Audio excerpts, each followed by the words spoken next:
ఖుషిగా హాయిగా ఖుషి ఖుషిగా హాయి హాయిగా radio ఖుషి.com radio Khushi dot com. నమస్తే, welcome to interviews with radio Khushi dot com. ప్రముఖుల మనోభావాల మీ ముందుంచే ఇంటర్వ్యూస్ విత్ రేడియో ఖుషి.com లో భాగంగా ఈరోజు మనతో ఉన్నారు 60 ఏళ్లుగా తెలంగాణ భావజాలాన్ని మారుమూల పల్లెల్లో వ్యాపింపజేస్తూ వారిని ఎడ్యుకేట్ చేస్తున్న ప్రొఫెసర్ జయశంకర్ గారు. నమస్తే అండి. నమస్కారం.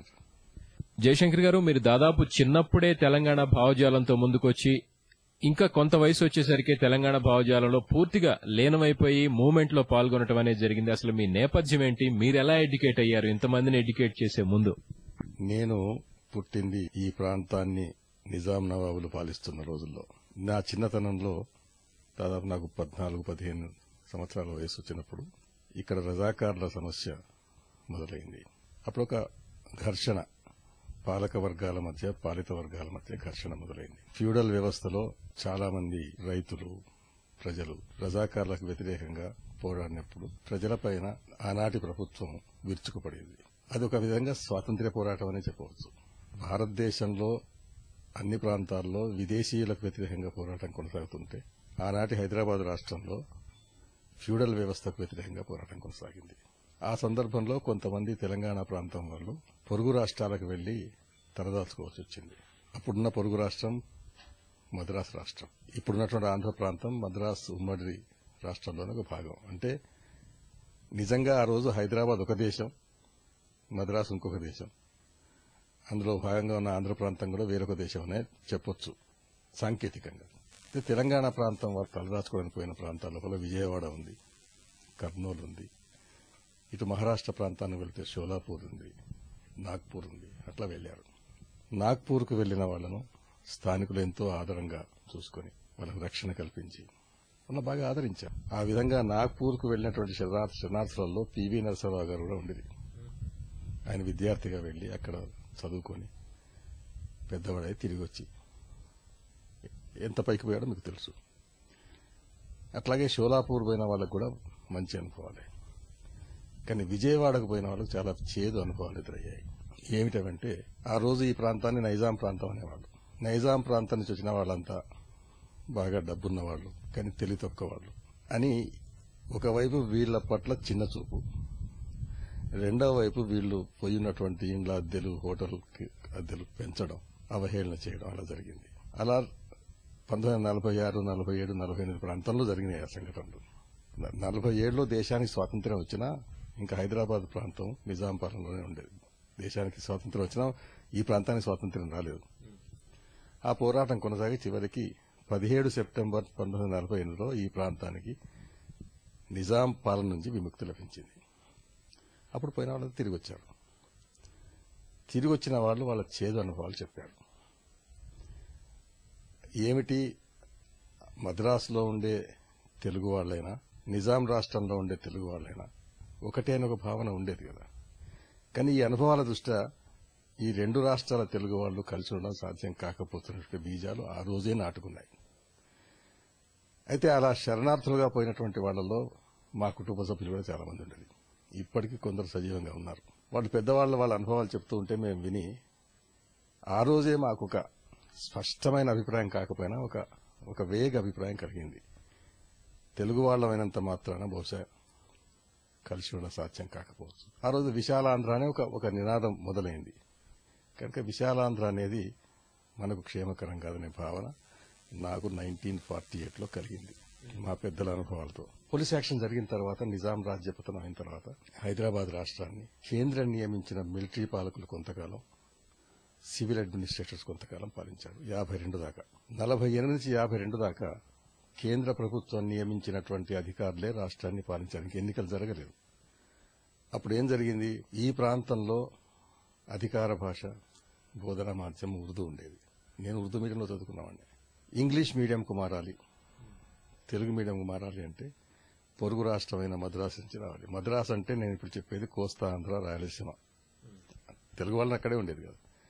కనుక మద్రాసు రాష్ట్రంలో ఉన్నటువంటి తెలుగు వాళ్లను ఆనాటి ప్రభుత్వం కొంత తీసుకురావడం జరిగింది. వచ్చేవాళ్ళు వాళ్ళేంట పెద్ద సంఖ్యలో వాళ్ళ బంధువుల్ని, వాళ్ళ అనుచర వర్గాన్ని తీసుకొస్తే అనేక సర్కారు ఆఫీసులలో, పాఠశాలలో, కళాశాలలో ఉద్యోగులుగా చేరారు. వచ్చిన వాళ్ళు ఈ ప్రాంతం పట్ల చులకన భావంతో ప్రవర్తించారు. ఏదో ఈ ప్రాంతాన్ని మేము ఉద్ధరించడానికి వచ్చాం, వీళ్లకు సంస్కారం, సంస్కృతి నేర్పడానికి వచ్చాం, వీళ్లకు నాగరికత తెలపడానికి వచ్చాం అనే ధోరణిలో మాట్లాడేవాళ్ళు. అప్పటికి నేను నా హై స్కూల్ విద్య పూర్తి ఇంటర్మీడియట్ స్థాయికి వచ్చాను. అప్పటికి జిల్లా కలెక్టర్లు, ఎస్పీలంతా మద్రాసు అంటే ఆంధ్ర ప్రాంతం ఇచ్చిన వాళ్ళే. మా కాలేజీలో కూడా కొంతమంది టీచర్స్ ఆంధ్ర ప్రాంతం ఇచ్చిన వాళ్ళే. మా పట్ల ఒక తేలిక భావం.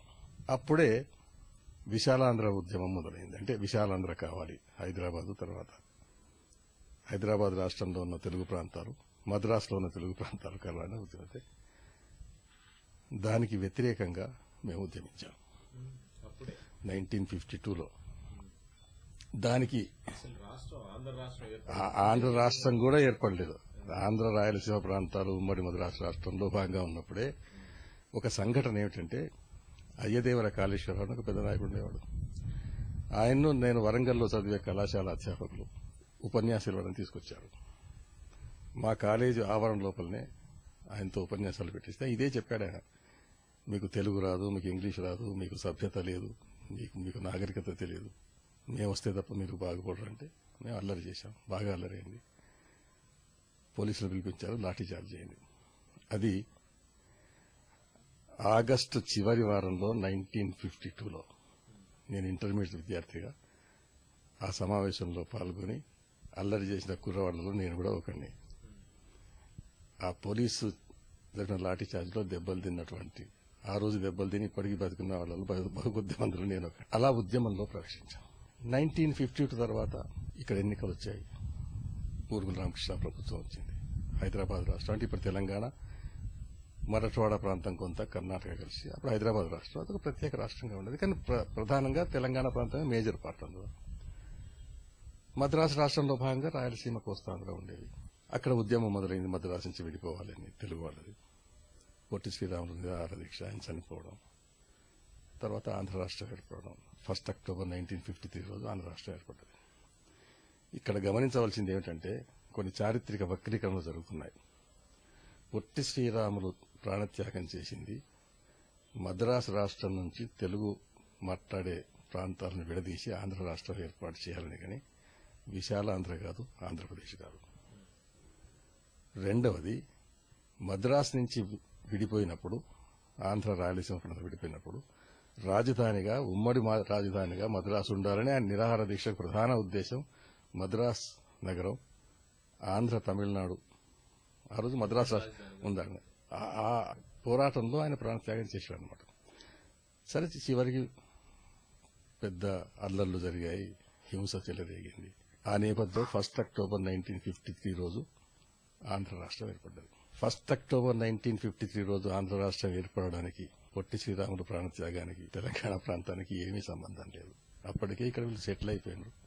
ప్రభుత్వం ఏర్పడ్డది, బూరుగుల రామకృష్ణ ప్రభుత్వం ఏర్పడ్డది, భూ సంస్కరణలు వచ్చాయి. అయిన తర్వాత 1 అక్టోబర్ 1953 రోజు ఆంధ్ర రాష్ట్రం అవతరణ రోజు అప్పటి ప్రధాని పండిత్ జవహర్లాల్ నెహ్రూ కర్నూలుకు వచ్చాడు.